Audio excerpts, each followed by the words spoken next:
வெள்ள பாதிப்பிலிருந்து இயல்பு நிலைக்கு திரும்பி வந்த கடலூரில் மீண்டும் மழை பெய்வதால் மக்கள் பாதிப்புக்குள்ளாகியுள்ளனர். இது பற்றிய நேரடி தகவல்களை நம்முடைய செய்தியாளர் ஸ்ரீதரிடம் கேட்கலாம். ஸ்ரீதர், கடலூர்ல தற்போது என்ன நிலவரம்? விக்ரம், கடலூர் மாவட்டம் இயற்கையின் கோவத்துக்கு ஆளாக்கப்பட்டது என்று சொல்லலாம். அந்த அளவுக்கு கடலூர் மாவட்டத்தில் மழை கொட்டி தீர்த்தது. கடந்த 9ஆம் தேதி பெய்த கனத்த மழையின் காரணமாக கடலூர் மாவட்டத்தில் உள்ள 1000க்கும் மேற்பட்ட கிராமங்களில் மின்சாரம் துண்டிக்கப்பட்டது. பல கிராமங்களில் நீர் சூழ்ந்தது. உடனடியாக 1 லட்சத்திற்கும் அதிகமானோர் வெளியேற்றப்பட்டார்கள். 51 பேர் கடலூர் மாவட்டத்தில் மட்டும் வெள்ளத்தால் உயிரிழந்தார்கள்.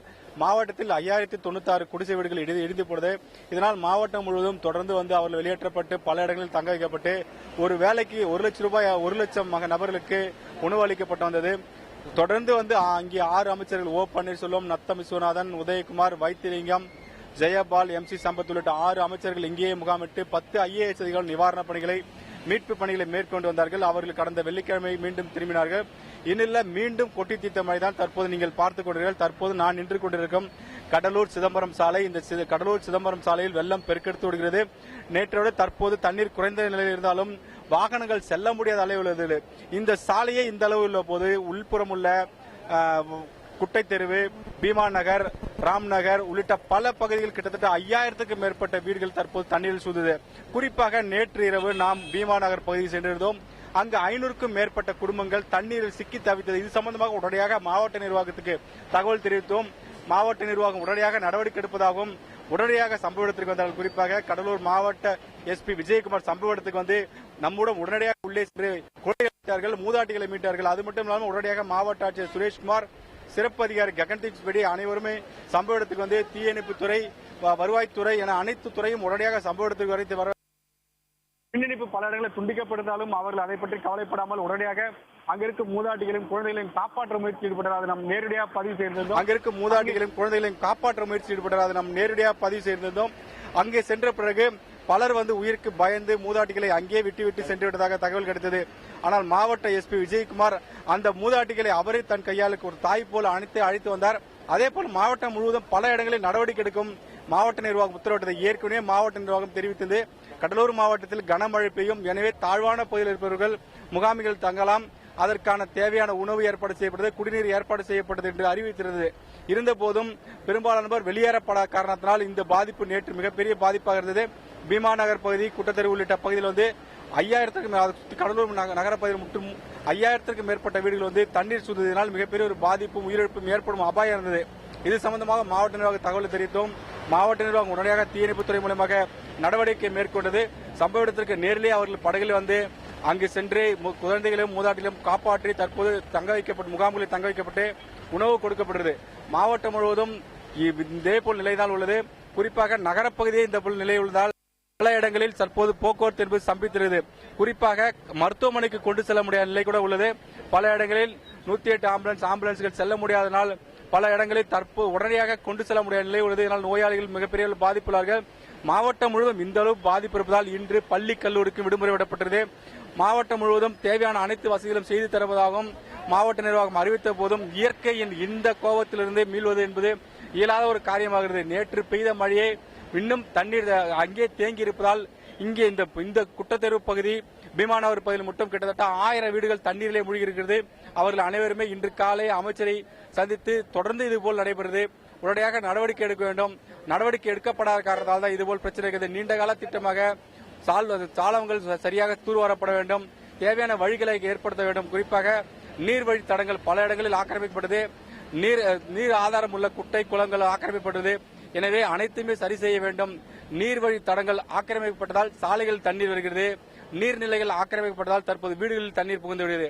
இதனால் நீர்வழி தடங்களும் நீர்நிலைகளும் பாதுகாக்க வேண்டும் என தொடர்ந்து பல்வேறு இடங்களில் இருந்து குற்றச்சாட்டு தெரிவிக்கிறார்கள். இவர்களுக்கு நிவாரணம் கொடுக்கும் பணி தற்போது நடைபெற்று வந்தாலும் பல இடங்களில் சாலை மறியல் என்பது தற்போது நடைபெறுகிறது. இருப்பு, வேகக்கொள்ளை உள்ளிட்ட பல இடங்களில் இன்று காலையிலிருந்து கிட்டத்தட்ட 10 இடங்களில் சாலை மறியல் வருது. மக்கள் பல இடங்களில் மிகப்பெரிய ஒரு கொதிப்பில் இருக்கிறார். காரணம், இந்த அளவுக்கு அடைப்பு ஏற்பட்டதால் பல வீடுகளில் தண்ணீர் புகுந்ததால் இந்த பிரச்சனை ஏற்படுவதில். ஸ்ரீதர், இப்போ நம்ம காட்சிகள்ல பார்க்க முடிகிறது, தண்ணீரால் சாலைகள்லாம் துண்டிக்கப்பட்டிருக்கிறத நம்மளால பார்க்க முடியுது. இதுல மீட்பு பணிங்கிறது தடைப்பட்டிருக்கா இந்த மாதிரியான போக்குவரத்து பாதிப்புனால?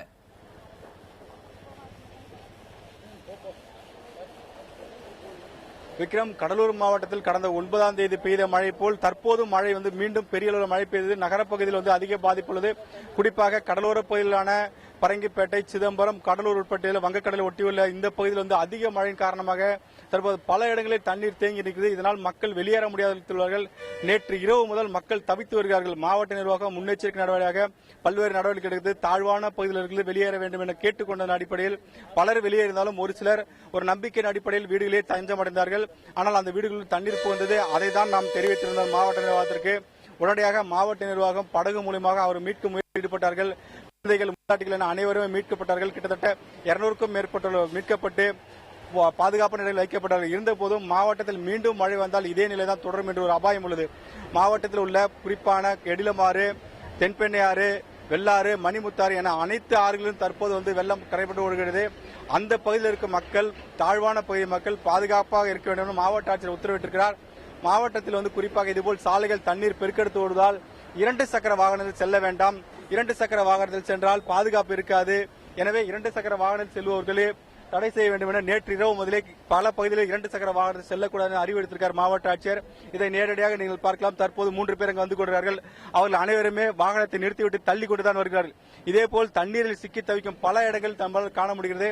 மாவட்ட நிர்வாகம் கிட்டத்தட்ட இயற்கை இந்த சீற்றத்தில் மீள முடியாத ஒரு நிலைக்கு தள்ளப்பட்டிருக்கிறார். ஸ்ரீதர், இப்ப கிராமப்புறங்கள்ல இன்னும் பாதிப்பு அதிகமாக இருக்கும். இப்ப கிராமப்புறங்கள்ல வெள்ளச்சேத ஆய்வு அப்படிங்கறது தொடங்கி விட்டதா? அது முடிஞ்சிருச்சா? பயிர் சேதங்கள்லாம் ஆய்வு பணி முடிஞ்சிருச்சா?